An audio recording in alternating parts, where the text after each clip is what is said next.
Welcome back to Close Up. Manchester Mayor Joyce Craig is into her second year on the job, and while re-election is on the horizon, that campaign won't kick into gear for a few months, and there are some pressing policy issues to address in the meantime. Mayor Craig is our guest this morning. Thanks for joining us. Thanks for having me. So, Madam Mayor, you've got 1 year under your belt. What are some of what you view as your top achievements from 2018, and what's still on the to-do list for 2019? Well, this first year was a great year, and we accomplished a lot. First that comes to mind is addressing the opioid crisis in our city. When I first became mayor, as you know, Serenity Place was going away. So immediately we had to call all of the providers together to talk about what we needed in our city so that we could continue to provide the treatment to the folks that were suffering with substance use disorder. We put together a very effective process, again, utilizing Safe Station, and many thanks to the firefighters who are working around the clock to provide that access point to people in our city. And what we do now is provide an assessment to really determine what people are needing and then get them into the treatment. And the results that came out this year show all of our efforts are paying out in that we've seen a decrease in overdoses of about 19% and a decrease in overdose deaths of 20%. In addition, we've worked hard on the school district. We have secured a $1.5 million grant over the next 7 years with Gear Up. We're working collaboratively with Manchester Proud, which is a group of business leaders who are really becoming active and engaging the community to put together a strategic plan for our school district. And we're thrilled with the work that we did with the state in securing BAE systems to come to Manchester and 400 to 600 high-paying jobs. Well, certainly the economy is doing well. One of the issues that's front and center right now in Manchester is the homeless issue downtown. You just rolled out a new plan to deal with that. How do you guarantee that something like that actually works and the problem is resolved? So again, it's collaboration. We're working very closely with all of the nonprofits who are helping with the homeless issue. The Board of Mayor and Aldermen just approved my plan, which is putting more money toward New Horizons and FIT. So we are going to be able to keep that open during the day and provide services to homeless individuals that come in. That wasn't happening before. We're also committing to put funds toward making that building better, renovating the bathrooms, ensuring that it's safe and people feel welcome. We spent time talking to homeless individuals in our community, and we heard that, you know, they weren't necessarily feeling like they could go there or felt comfortable there. So we need to make enhancements, and New Horizons FIT understands that and is advocating for that as well. In addition, we have a number of faith-based communities in Manchester who are doing great work, but they're doing work that sometimes is contrary to what the city needs and the nonprofits are doing. We want to make sure that we are addressing the needs of homeless individuals in a way that wraps them in the services that they need and then can get them into housing. And so one of my initiatives is working with those entities and making sure that we're working collaboratively and not one-on-one, and making sure that we're all focused on the same agenda. The trend line for downtown Manchester has been so positive. Do you worry at all that perceptions may be changing due to this issue? I think homelessness is an issue that, I know that homelessness is an issue that Manchester has had for a number of years, and in fact it's in every community. And when you see the growth of a community, sometimes you see that increasing as well. Perception is something that we need to address, and what we're doing is working with the Chamber and working with In Town Manchester to put together an advertising and communication plan so that people understand what to do if someone comes up to them and asks them for money. You know, there are nonprofits like FIT, New Horizons, where that are helping these individuals. So the best thing that they can do is give their money there and not to the individual on the street. So working with our residents, working with our businesses, and working with visitors in Manchester so they understand the efforts underway and how to best address the issue. You mentioned panhandling there, so it sounds like this is going to be more of an education effort, because communities have tried the ordinance thing, and that tends to attract the attention of the ACLU, and then you don't have an ordinance and you owe money to lawyers. So does it sound like you're going to try and do something about panhandling but without going the route of an ordinance? Absolutely. Okay. Yes. You know, we have been in close contact with the ACLU. I've had a couple meetings. They've weighed in on the proposal that I put forward and have agreed with our approach.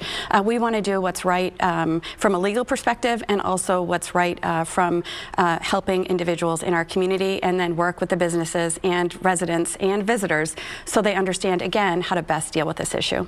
On the schools front, Dr. Vargas, the superintendent, decided to resign. This came as a surprise. It did. We've worked closely over the last year, and again, we've accomplished a number of things that have been significant on the school district, and I appreciate all of his work and his commitment to the school district, but he has stated for personal and professional reasons that he's given his notice. I'm sorry to see him leave, but I do think that this is a great opportunity for our school district to really look at hiring a great superintendent moving forward. Engaging the community. Manchester Proud, again, has done a wonderful job bringing our business leaders in and engaging thousands of community members. And we can really leverage the work that they've done to ensure that this superintendent that we bring in is focused on student achievement and understands the strategic plan that's being put in place. Do you worry that this kind of turnover, where you've seen a couple of superintendents within the last few years now, that that's a bit of a red flag for any candidates looking at this job? It could be, but when you look at the statistics, on average for urban districts, the length of a superintendent is about 3 years. But again, I think that we're in a pivotal point right now, in a great place with Manchester Proud and the momentum that they have going, that should, and I hope does, attract a qualified candidate. We just had the governor here last week, and he was talking about the hub and spoke system that's kind of being getting up and running now in New Hampshire. You guys have your hub here, Granite Pathways. Are there some numbers or kind of information or data that you're looking at to ensure that this hub and spoke system is working as it gets up and running here? Sure. I mean, one of the great things with the hub and spoke as it relates to Manchester is that there are other access points that are opening up throughout the state, where prior to this, typically people knew about Nashua and Manchester. So we were getting a number of folks coming from all over the state, and in fact outside of the state, coming to Manchester for help. And we would help those individuals.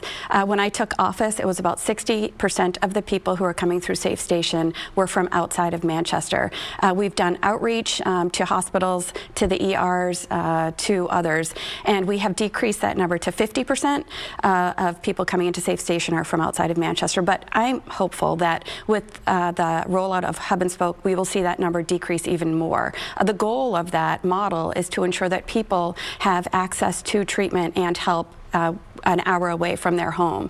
And so, after 3 months, if we're not seeing a decrease in the number, I've talked to the commissioner, and it's something that we need to relook at. Right, and certainly people from as far away as Berlin, or even I think somebody from Tennessee was coming to Safe Station. So hopefully that is able to get them help closer to where they live. The Safe Station program, though, that's going to continue, even though, is it redundant at all now that there's another sort of area where people can go to Granite Pathways? So in Manchester, it's continuing. In Nashua, I believe it's continuing as well.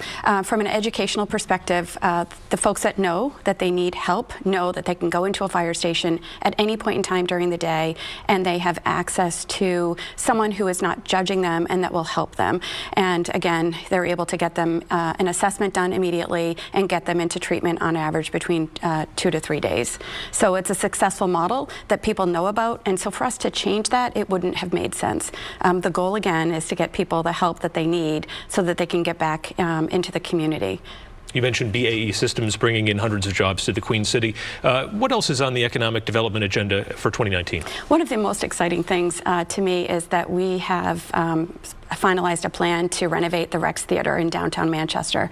So it's the City of Manchester partnering with the Manchester Development Company and the Palace Theatre. And they'll be starting renovations in February, I believe. And we're going to have music venue, entertainment, and so another opportunity for the community to come together that young people are asking for, and so that's a great thing. We have a couple hotels coming up in Manchester, one of which is going in the Mill Yard, and we haven't really seen much development in the Mill Yard, so I think that's a great sign to say, we can do this, and there are other opportunities and areas in that Mill Yard that potentially we can see more future opportunities. Certainly should be no shortage of parking once that Death Star-sized parking garage opens up. Yeah. But so the re-elect is a likely thing to happen, I'm guessing, in a few months, but that's going to be a little ways off. Safe to say, though, this is a job you like and you want to stick with it? This is the best job I've ever had. I get to work every day with the community, making my hometown better. I love it. All right. Manchester Mayor Joyce Craig, we thank you for your time. Thank you. All right.